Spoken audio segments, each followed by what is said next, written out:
My son stood on the terrace that Elena and I had built, the one overlooking the sea, and pointed a dismissive hand at me.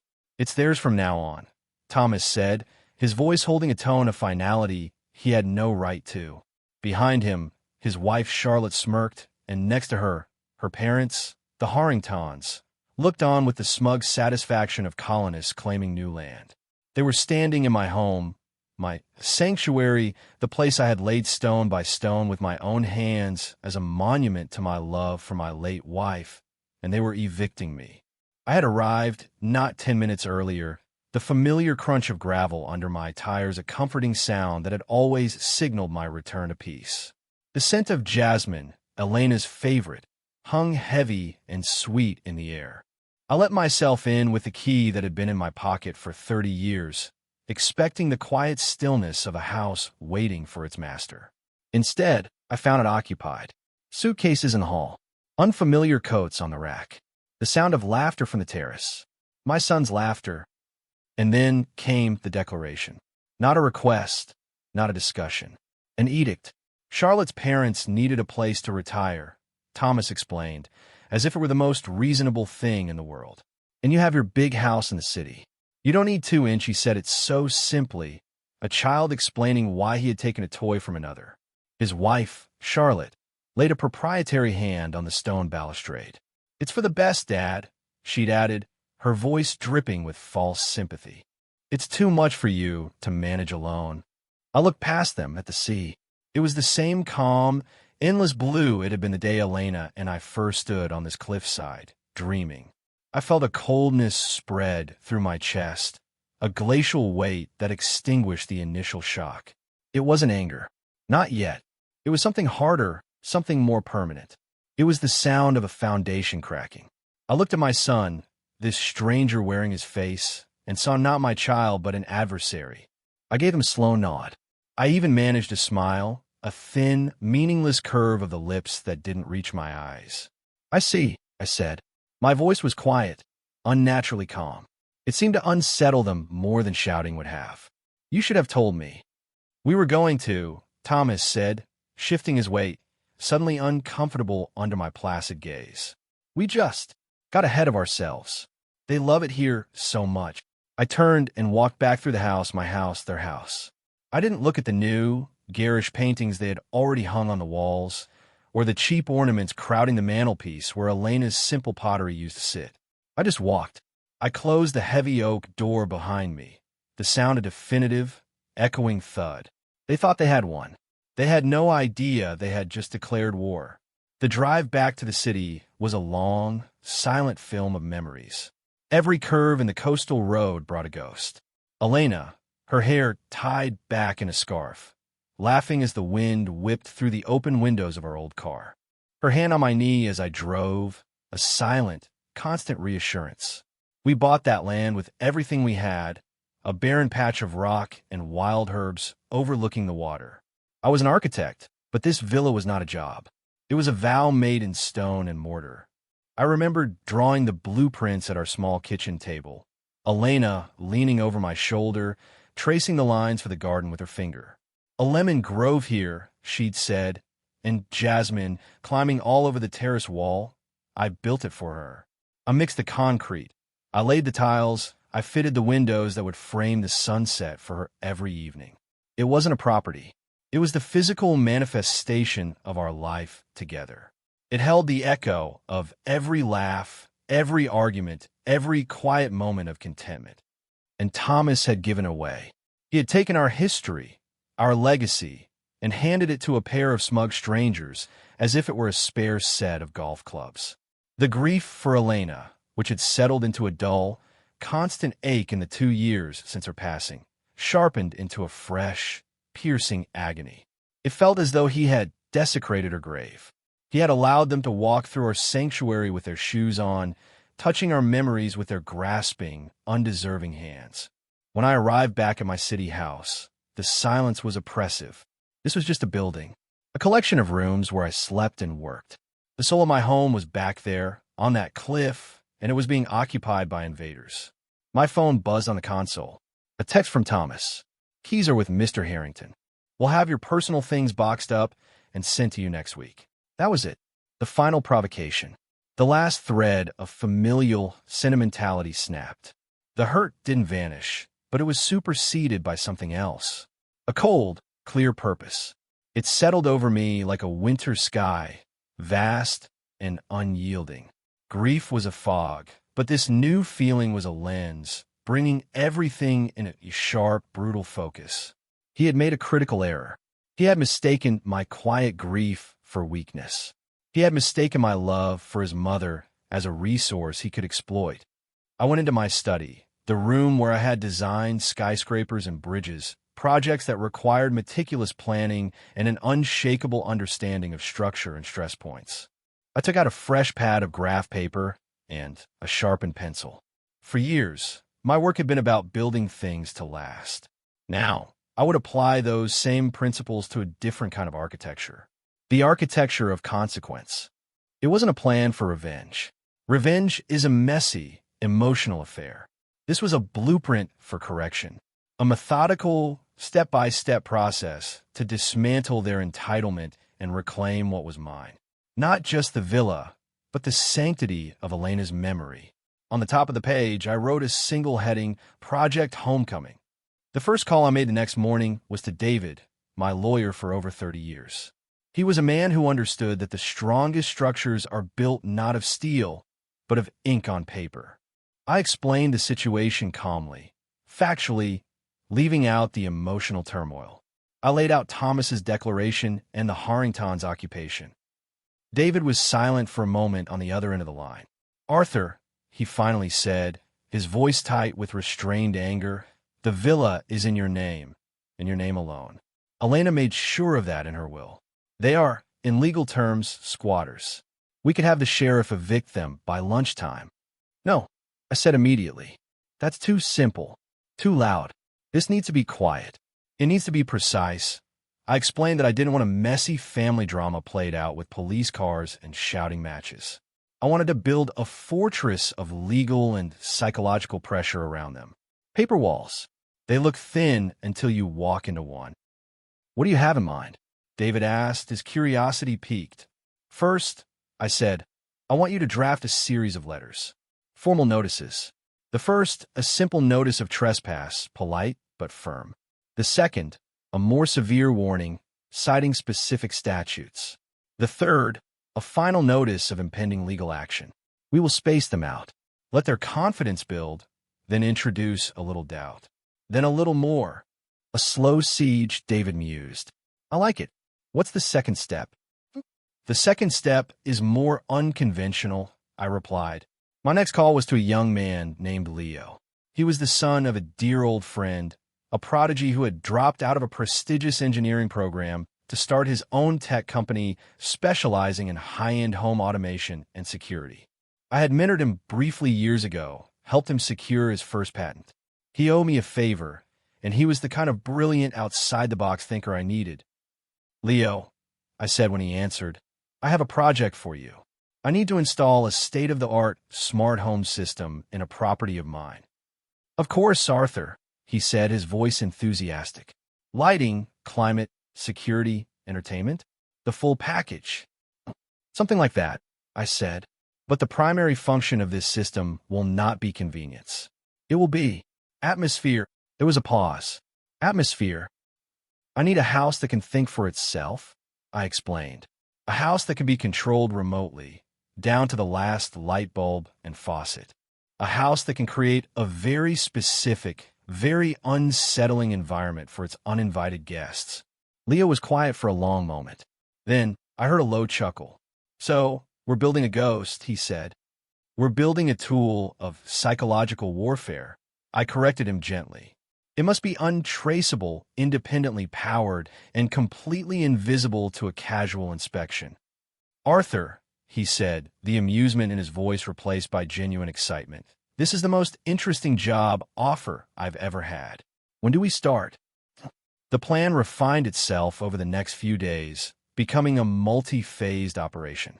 Phase 1 was David's legal correspondence, the slow tightening of the noose. Phase 2 was Leo's technical installation, the creation of the ghost in the machine. Phase 3 would be the execution. And Phase 4. Phase 4 was the checkmate, the final, irreversible move that would place the villa beyond their reach forever. A week later, I received a gleeful call from Charlotte.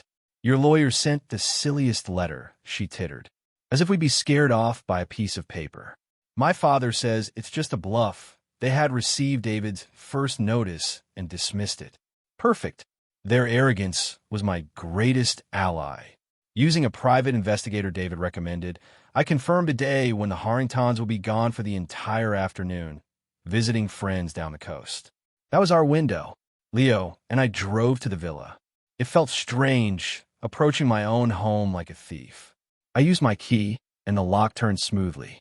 Inside, the air was stale with the scent of Mrs. Harrington's cloying perfume. They had moved furniture, replaced Elena's worn, comfortable armchair with a hideous leather monstrosity. A wave of cold fury washed over me, but I pushed it down. Emotion was a liability. I had a job to do. Leo worked with a quiet, focused intensity that reminded me of myself at his age. He was a digital architect. He didn't see walls, he saw conduits. He didn't see outlets, he saw nodes in a network. We spent 8 hours in that house. We installed micro speakers, smaller than a thumbnail, in the cornices of every room. We placed tiny, heat-sensitive projectors in unobtrusive corners. We wired every light fixture to a new, hidden control panel in the wine cellar, which we connected to a dedicated battery backup system, completely separate from the main grid. The crown jewel of his system was the directional audio. He could make a sound, a whisper, a footstep, the faint sound of a woman crying, emanate from a specific point in a room. It wouldn't sound like it was coming from a speaker. It would sound like it was coming from the empty chair in the corner or from just behind your shoulder. We linked motion sensors to strobing light functions. We installed remote control valves on the plumbing, allowing me to turn on every faucet and flush every toilet in the house simultaneously from my laptop, miles away. By the time we left, the villa was exactly as we had found it, but it was no longer a passive structure of stone and wood. It was a weapon, dormant and waiting for my command. It was a stage, and the curtain was about to rise on a play of their own making. The final piece of the puzzle fell into place 2 weeks later. Thomas texted me, a message dripping with smug condescension. "The Harringtons are having a little housewarming party on Saturday night. Just wanted to let you know how happy they are. They've really made the place their own." He was trying to hurt me. Instead, he had given me a timetable. He had handed me the perfect moment for the system's debut. On Saturday evening, I sat in my study, a glass of whiskey in my elbow, my laptop open. On the screen, a mosaic of video feeds showed me the interior of my villa. I had told Leo the first only needed them for the operation, a way to monitor the system's effects. It felt like a violation watching them, but it was a necessary one. I watched the Harringtons greet their guests. I watched Charlotte flit about, playing the gracious lady of the manor. I watched my son, Thomas, smiling and drinking, oblivious. They toasted their new home. My home. I waited. I let them drink their wine and eat their canapes. I listened to their loud, vacuous conversations. I watched as Mr. Harrington boasted about the steal he'd gotten on the property. I let their sense of security, of smug ownership, reach its absolute peak. I waited until their guests had left, until the four of them, Thomas, Charlotte, and her parents, were settled in the living room, drowsy with wine and self-satisfaction. I waited until the house was dark and quiet, save for the single lamp they had left on. It was 1:30 in the morning. Showtime, I started subtly. A single, soft whisper from an empty corner of the living room. "Get out." It was a recording of Elena's voice, taken from an old home video, digitally altered by Leo to be an ethereal, chilling whisper. On my screen, I saw Mr. Harrington's head jerk up.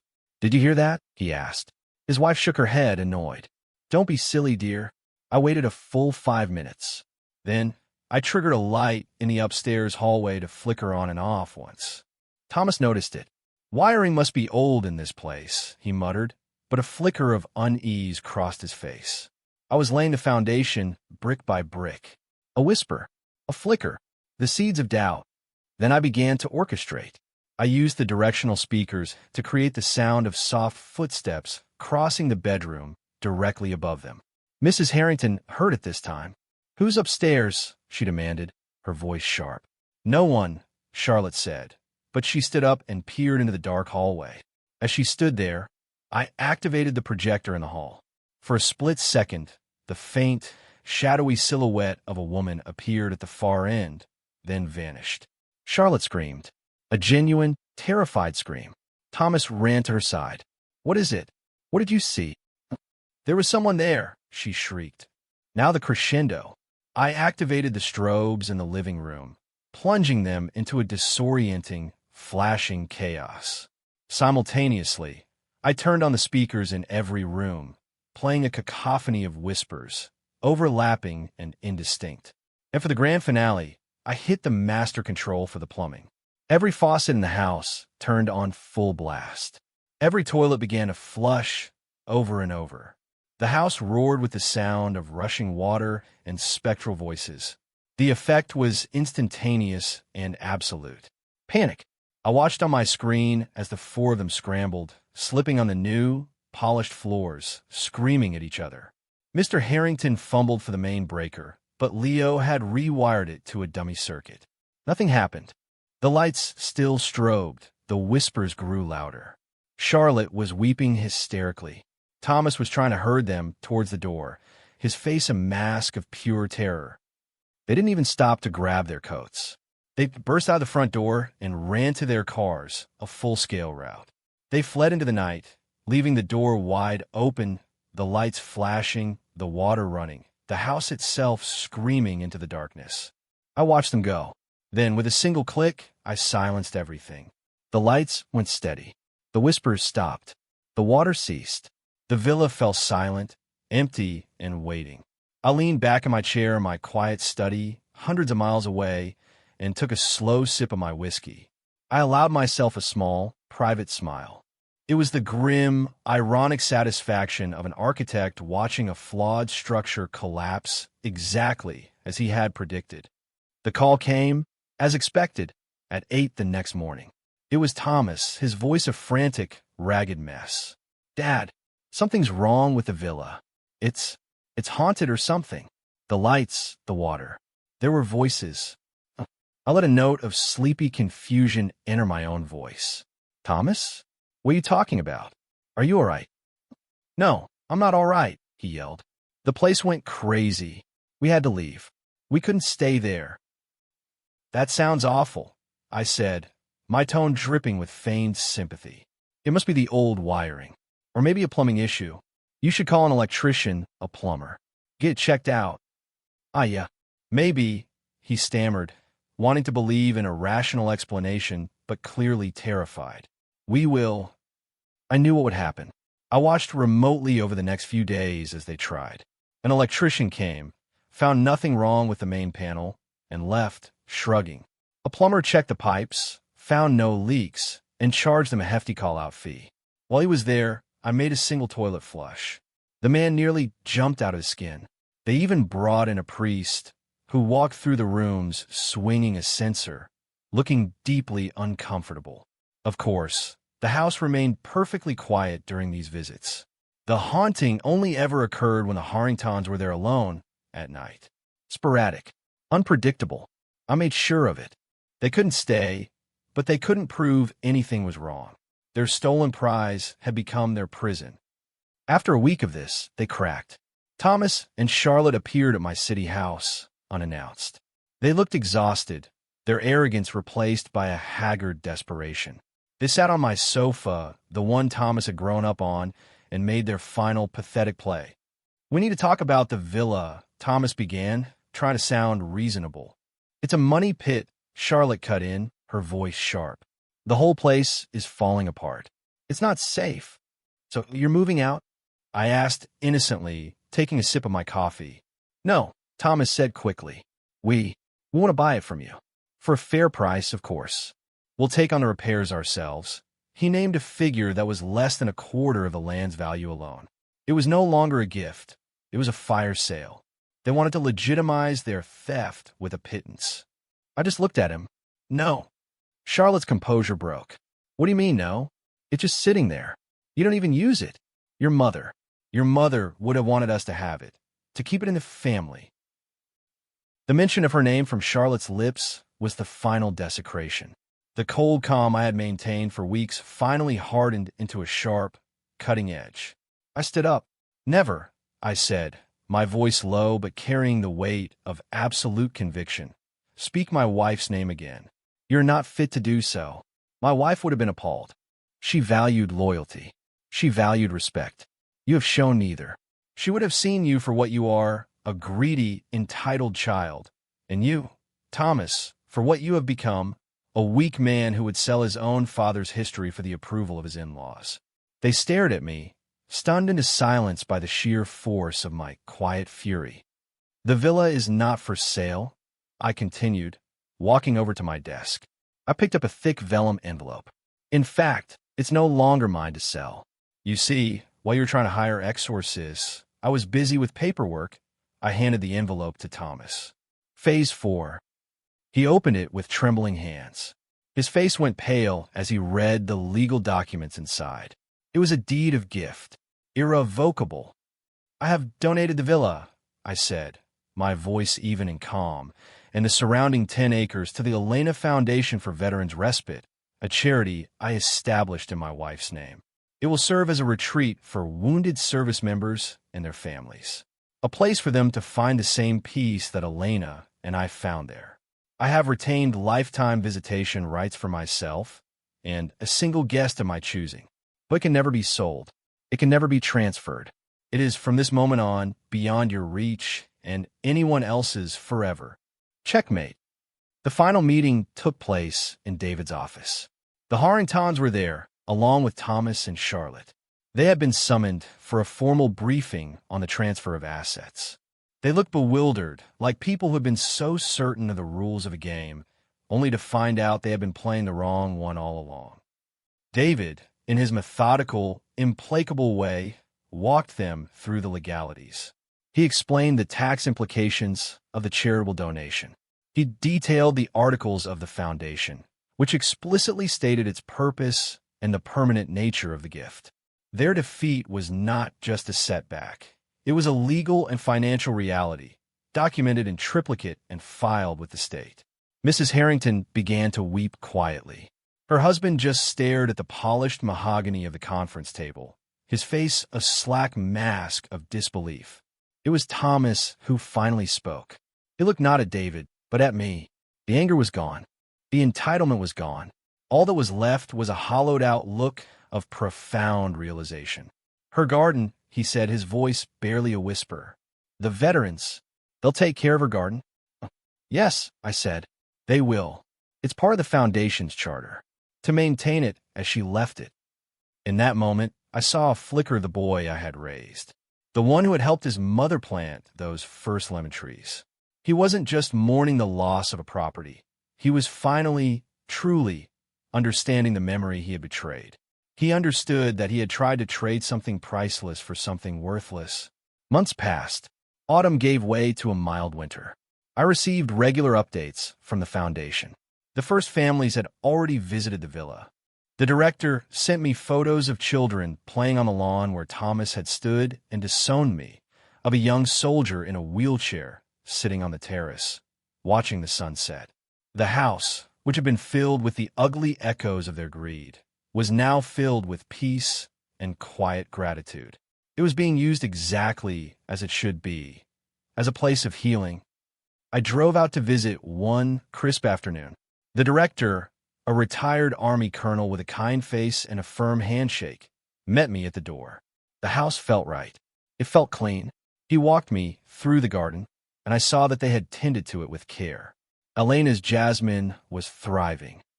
As I was preparing to leave, a car pulled into the gravel drive. It was Thomas. He got out alone. He looked older, thinner. He stood uncertainly for a moment, then walked towards me. He didn't try to justify himself or make excuses. I just wanted to see it, he said, looking at the house. And I'm sorry, Dad, for everything. I broke something. I know that now. He wasn't asking for forgiveness. He was just stating a fact. He had broken it. and it couldn't be unbroken. I looked at my son, this man who was a stranger and yet my own blood. I thought about the nature of a home. It's not the stone or the wood. Those are just materials.